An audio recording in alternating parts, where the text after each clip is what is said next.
In 2019, I executed on the launch of a Discord community for one of the brands that I had that had 600,000 followers on Instagram.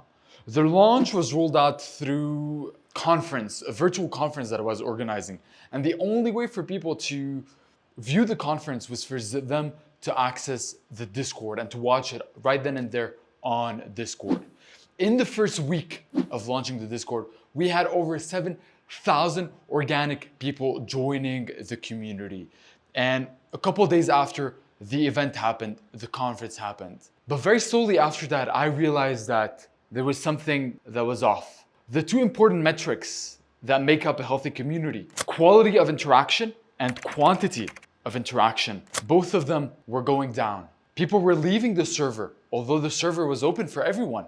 Whoever wanted to rewatch the conference from my large Instagram community could just hop in and watch it. And the quality of the discussion was going down. People were not as engaged as they used to be. And what I did back then was I tried to troubleshoot on what was happening. Tried doing extra activations, tried pushing more people into the community by doing call to actions, only to realize after a couple weeks of troubleshooting that it turns out that this whole community launch was built on weak foundations. 3 floors up, I was trying to fix things when we were already up, only to realize that the whole soil on top of which that building was built was not strong enough. And eventually that community, that launch, that Discord was bound to fail. And since that event with Worldwide Engineering, I've had the opportunity to work with hundreds of the top Web3 projects launching in the NFT space. And I, with my team, have had the opportunity to oversee and be part of the launch of dozens of successful Discord communities. And in today's video, what I'm going to be showing you are the 2 ways to launch a Discord community. And built on my experience, I was part of assisting Web3 brands launch over $40 million worth of NFT mints and token launches. And that's exactly what I'm going to be showing you in today's video. Fundamentally, at its core, there are only 2 ways to launch communities. The first one is an evergreen community. The second one is a cohort community. An evergreen community is one that is forever open. People have the ability to join your Discord community, to join your Slack group, to join your Telegram chat on an ongoing basis. It is never closed, it is always open, it is always accessible, it is always available for people to be able to join. Cohort community, in comparison with the Evergreen community, is when you are doing launches on perhaps one-off launches. So for example, a one-time Discord launch and that's it. You miss it, you miss it. Another one is seasonal. We've seen this quite often. When I was learning Espanol, I was a big fan of this one podcaster. And one thing he did is once every quarter, so once a quarter, he had a private community that he was launching. And the only way for you to access his course and to access his community is every once in a quarter, every 3 months. In the first week, it's only going to be open for 1 week and you're gonna have the ability, you catch it or you have to wait for the next opening. And I'm about to give you some practical examples of brands that have used the cohort or the evergreen. But at its core, with communities, there's one thing that is of paramount importance, and everything else that we talk about from the marketing perspective, from communication, the copywriting, it all has one purpose, which is improving the community experience. Again, the 2 variables that make up a healthy community are the quantity of conversation and the quality of it. And both of those should always be a fine line that you should always be juggling between. And right here for each one of those, between evergreen and cohort, if we are to draw a chart right here that represents marketing push over time. With an evergreen community, the way marketing is happening is it's on an evergreen basis. You're always going to need a flow of marketing, a consistent flow of push, of marketing initiatives. You're always gonna have resources invested in the growth of that community.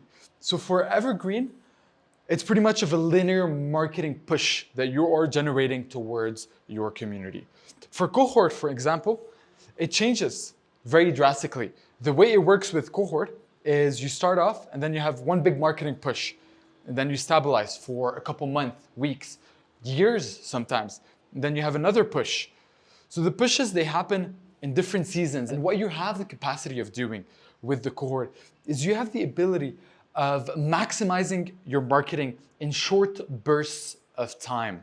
Every once in a while, you have a big rollout, you have a big news, you have a big conference, you have a big product launch. And it's around these events that you are strategically aligning the cohort marketing launch for your community. Now the question becomes, which of those two paths work better for us today in the Web3 space? And I'm about to show you something very interesting, which is the community conviction curve and how it works.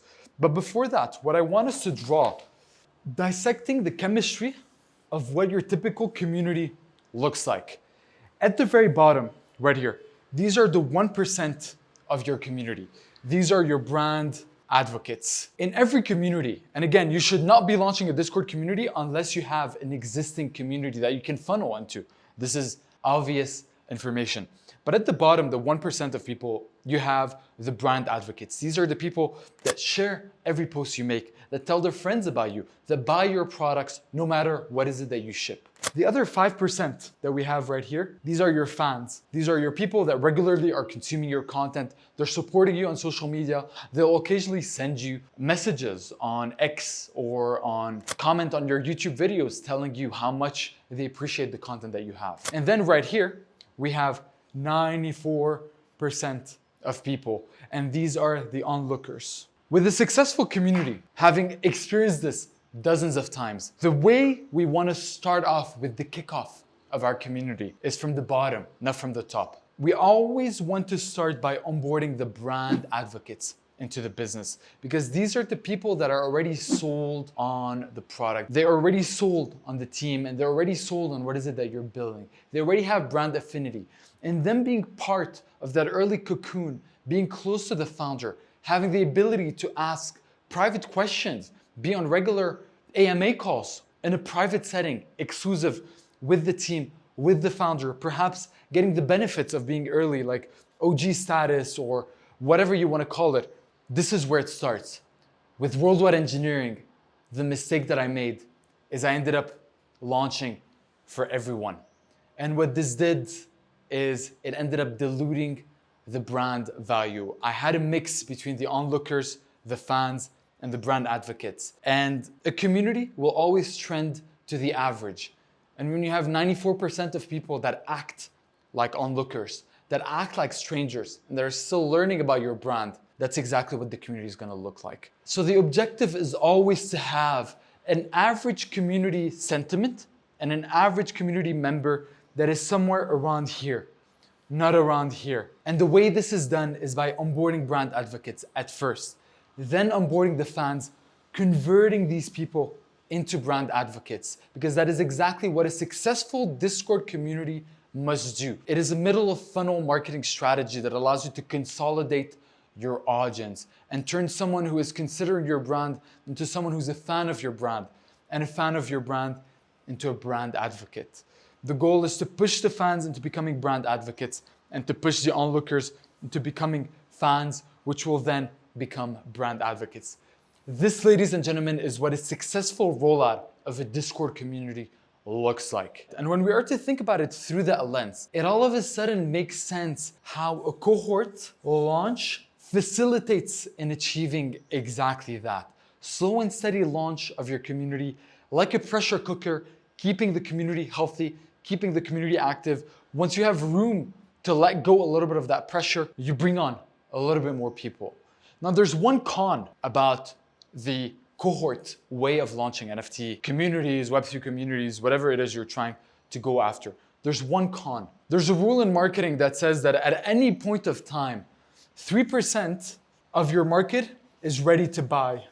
3% of your market is aware that they have a problem or that they are looking for a potential solution for a transformation that they are going through.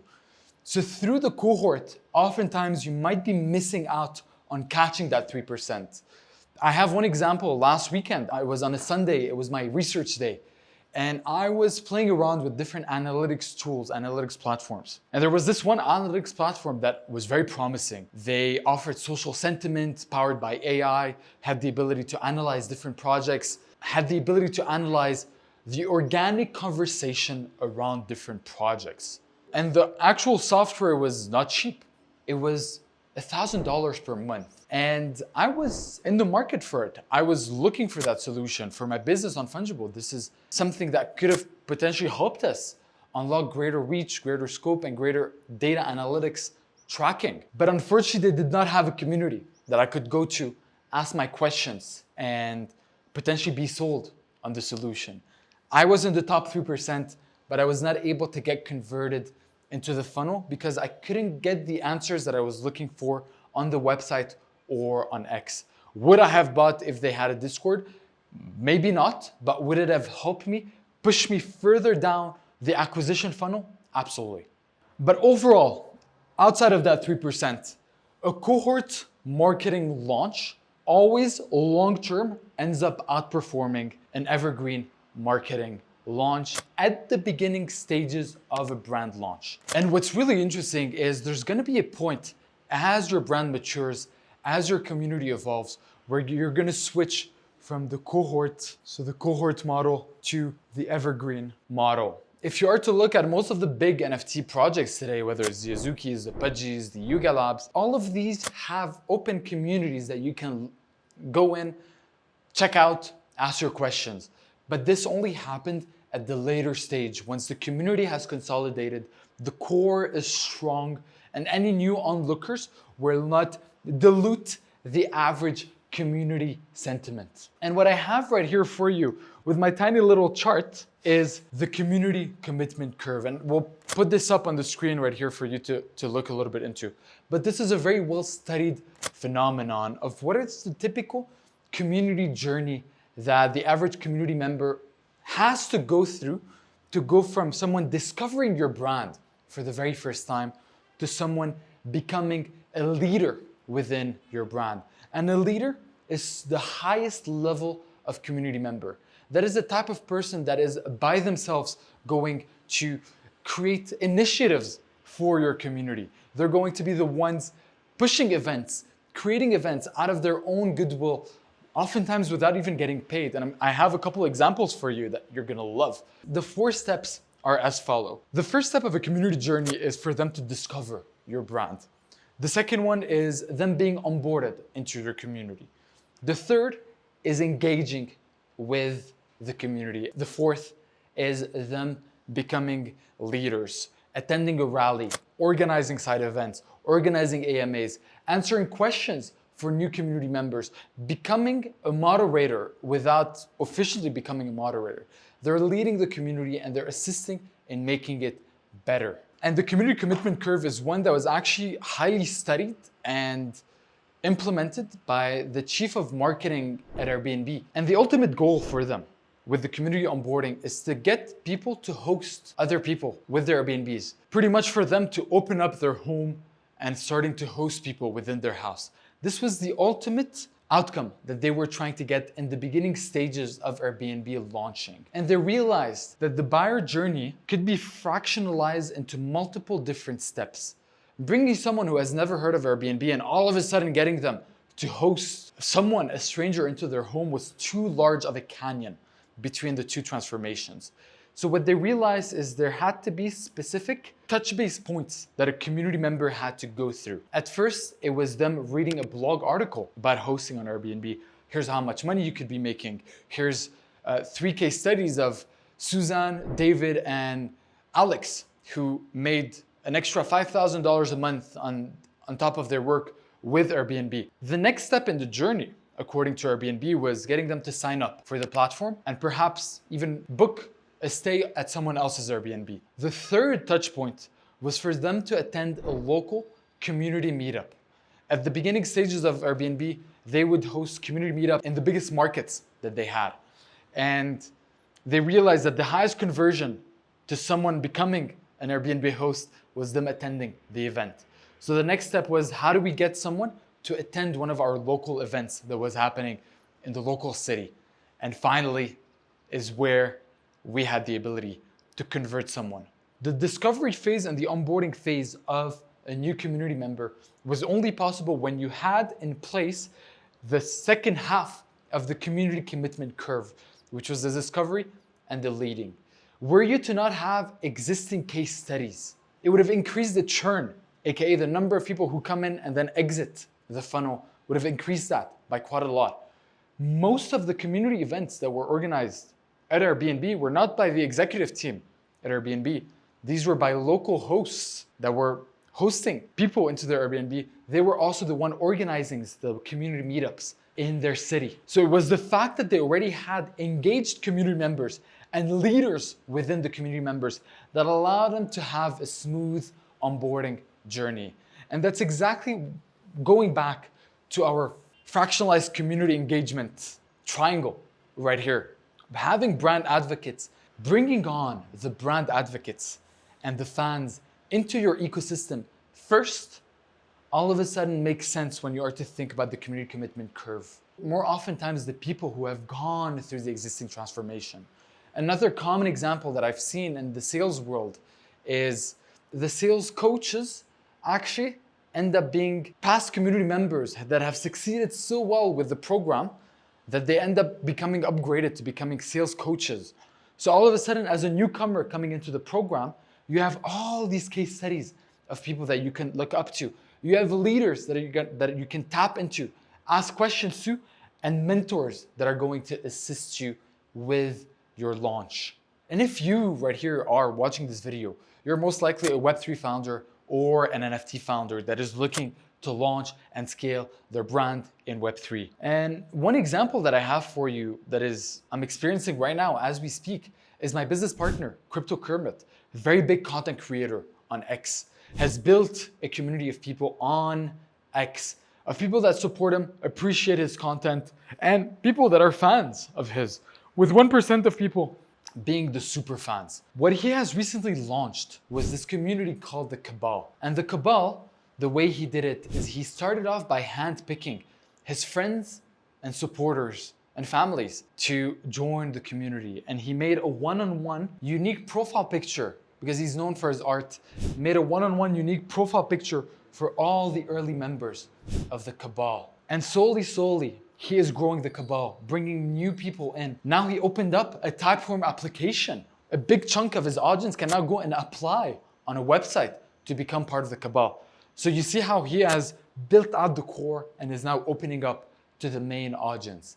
And through that, he has now one of the strongest communities in Web3 that I've recently was able to experience. And funny enough, actually, now that I think about it, the Kabal has a weekly Twitter Space show that goes on. My business partner has never hopped on any of them. The reason why is these are entirely community-led. One day, a guy from the community woke up and was like, hey, Kermit, I would love to organize a space show for the Kabal. What do you think of this idea? And that's how a community member became a leader in hosting a Twitter Space show for the Kabal, which naturally, needless to say, makes the ecosystem healthier, more engaging, and more entertaining for new onlookers that are looking into the ecosystem. So the first example we have right here was the Kabal. Example number 2 that we have would be, for example, a community like Neo Tokyo. Very strong community. One thing about Neo Tokyo is the reason people join Neo Tokyo today is because it is a very builder-rich, investor-rich community. The top builders and the top investors are Neo Tokyo holders or Neo Tokyo community members. And the reason why today the community is appealing is because there are people that have already gone through the discovery phase, the engagement phase, and the leadership phase.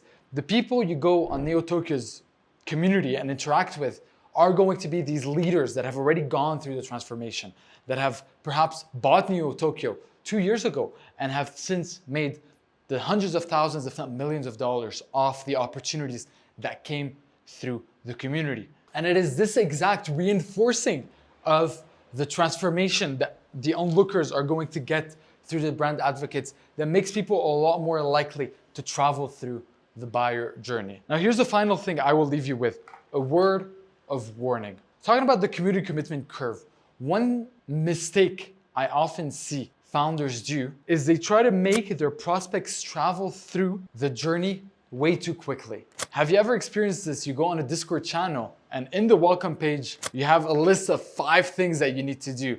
Okay, for you to access the server, you need to go like and follow the brand account. Then you need to go like and follow the founder account. And then you need to go on the website and you need to register with your email. And then you need to create an account and then you need to connect your MetaMask. And you're just like, fuck. Like, it's like, I'm just here to check this out. I don't need all of this. And you end up leaving the community. And that's how one example of a brand that was not able to take someone through a smooth onboarding journey. Start by making the simple asks first and then the more difficult asks. Number 1, verify their Discord account, that they're legit, that they're not a bot. Have them fill out a questionnaire. The next thing is ask them to go say hi to the general chat. All of a sudden, this is an in to the community. People have already engaged in an action. And when people engage in an action, they're a lot more likely to partake in a second action. After they've done this, have them go and post it on X that they have just joined the new community. Once that's done, before they register on the website, have them attend a weekly AMA. Typically, any healthy community has a regular cadence of AMAs that is happening. Have them attend one of the AMAs, and after the AMA, have them connect to your website and create an account. That would be a smoother onboarding journey that will increase the conversion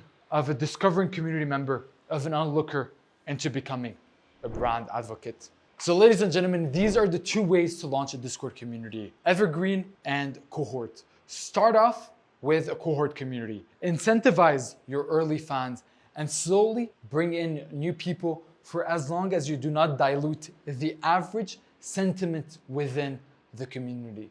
Ladies and gentlemen, my name is Leon Aboud, and it was an absolute pleasure sharing this time with you. I shall see you in the very next video. Cheers.